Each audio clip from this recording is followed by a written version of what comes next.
Oke, soalnya terdapat segitiga ABC siku-siku di A. Oke, kita buat dulu ilustrasinya. Ada segitiga siku-siku yang siku-sikunya di A. Ini B, ini C. Ya. Oke. Kemudian terdapat titik D yang terletak pada BC dan dia merupakan garis tinggi ya. AD-nya merupakan garis tinggi. Berarti kita bisa ilustrasikan di sini ada titik D, kemudian si AD ini merupakan garis tingginya. Kurang lebih gambarnya seperti ini. Nah, diketahui pada soal nilai dari cos B itu sama dengan 2/3. Kemudian panjang BD-nya sama dengan 4. Nah, pertanyaannya nanti berapakah nilai dari cos BAD ditambah sin CAD.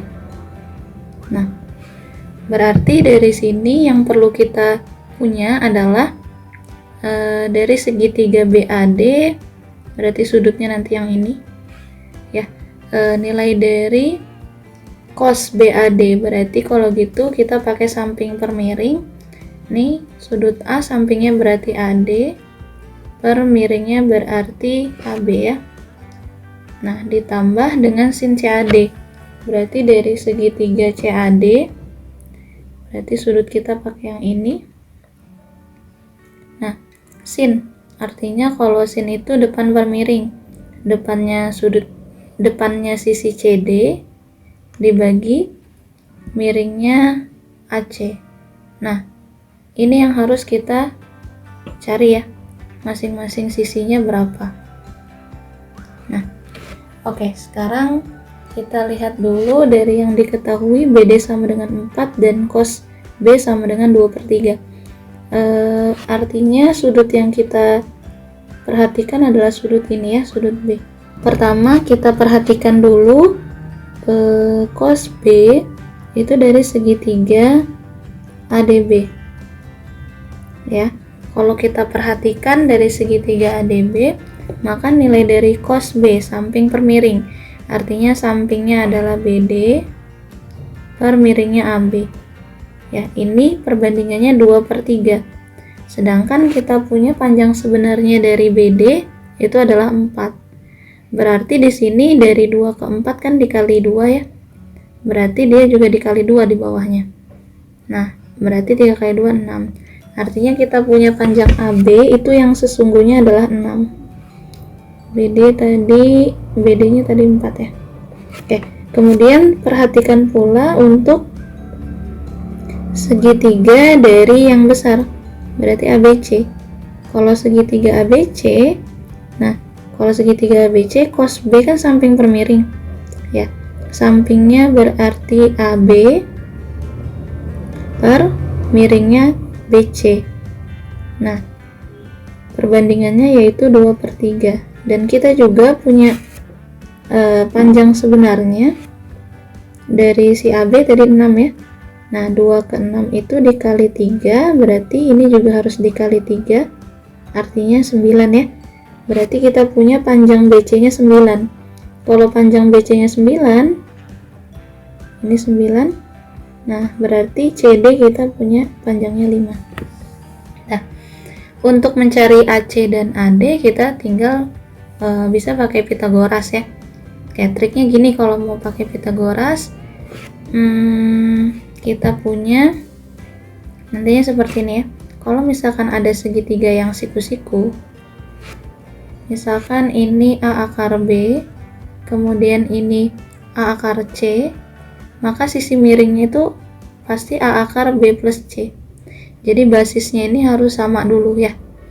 Jadi di sini bisa kita akalin 6 itu sama dengan 6 dan 9 ya. Jadi kan sama-sama kelipatan 3. Berarti basisnya kita ambil 3. Kalau 6 kan 3 kali 2. 2 itu akar 4.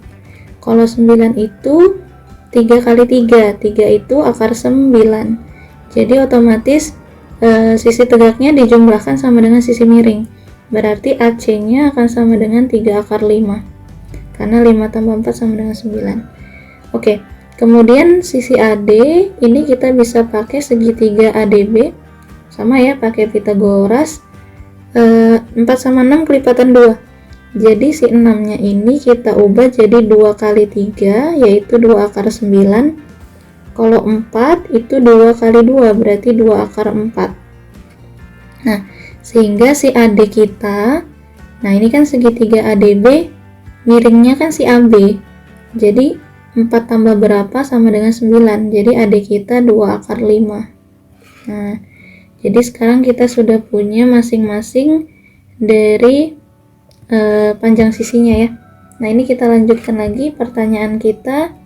AD per AB, AD kita 2 akar 5 per AB, AB nya 6 ditambah CD, CD nya 5 dibagi AC, AC nya 3 akar 5. Oke, ini akar 5 boleh kita coret dulu ya, berarti dapat akar 5. Jadi 2 sama 6 1/3 akar 5 ya, ditambah ini juga 1/3 akar 5, jadi 2/3 akar 5.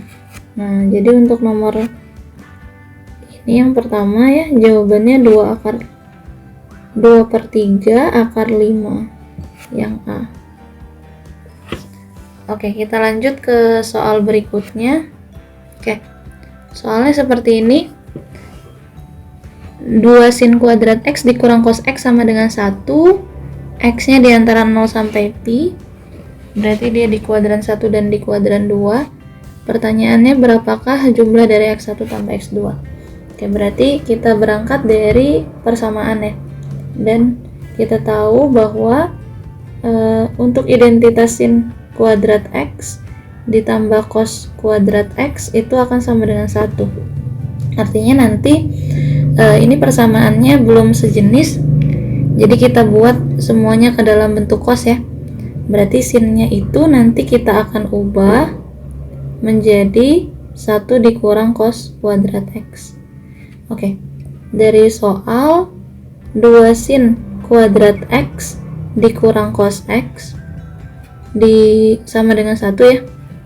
Nah, sin kuadratnya kita ubah 1 min cos kuadrat, berarti 2 kali 1 min cos kuadrat X dikurang cos X ya, min 1 sama dengan 0 ya.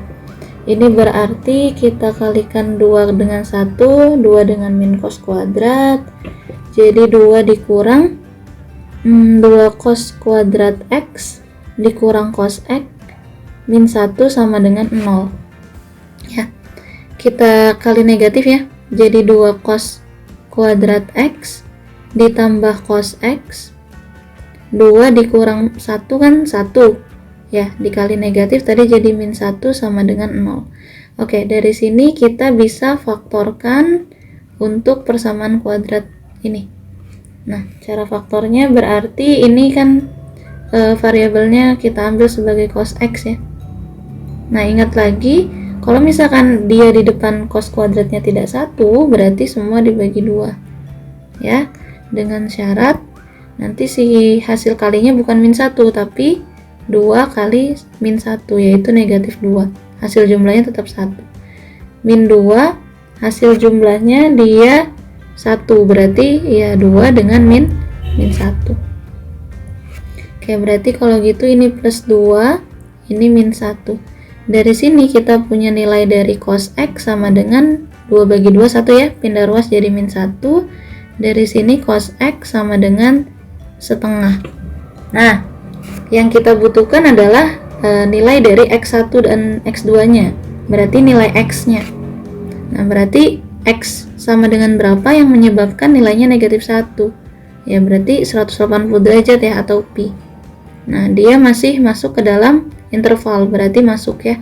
Kemudian dari sini nilai X nya 60 derajat, berarti pi per 3. Dia juga masih masuk ke dalam interval. Artinya ini adalah X1 X2 kita. Nah, pertanyaannya adalah berapa nilai X1 ditambah X2? Berarti pi ditambah pi per 3. Nah, pi itu kan 3/3 ditambah 1/3 berarti 4/3 pi. Oke, jadi jawabannya yang D.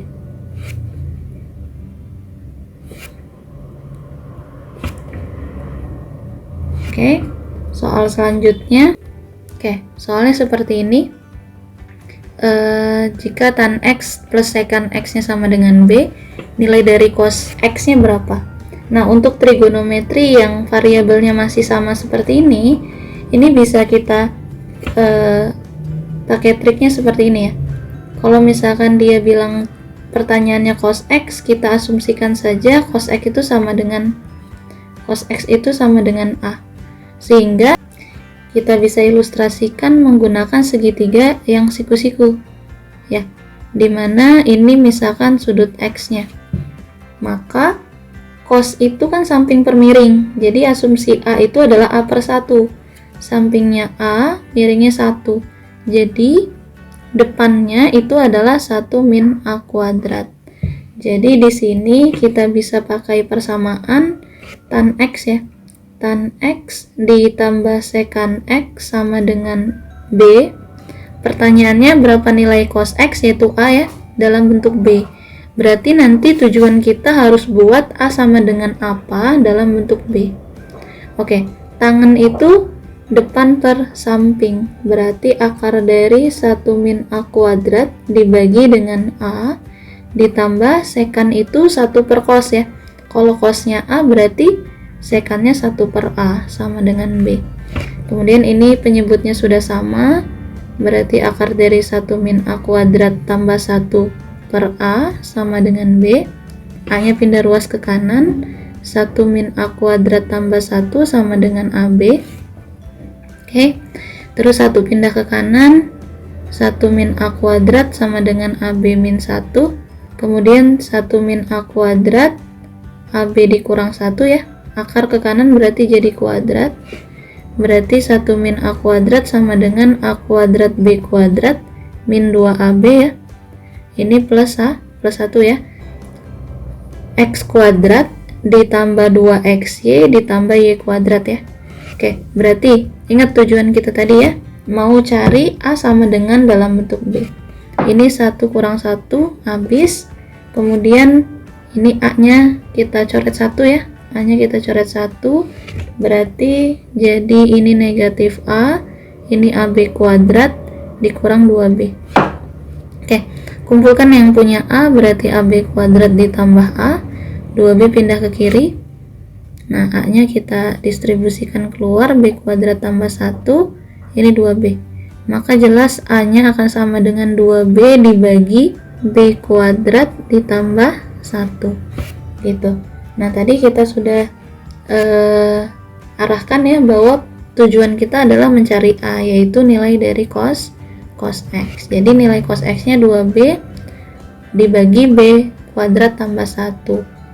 Ini ya, berarti jawabannya C.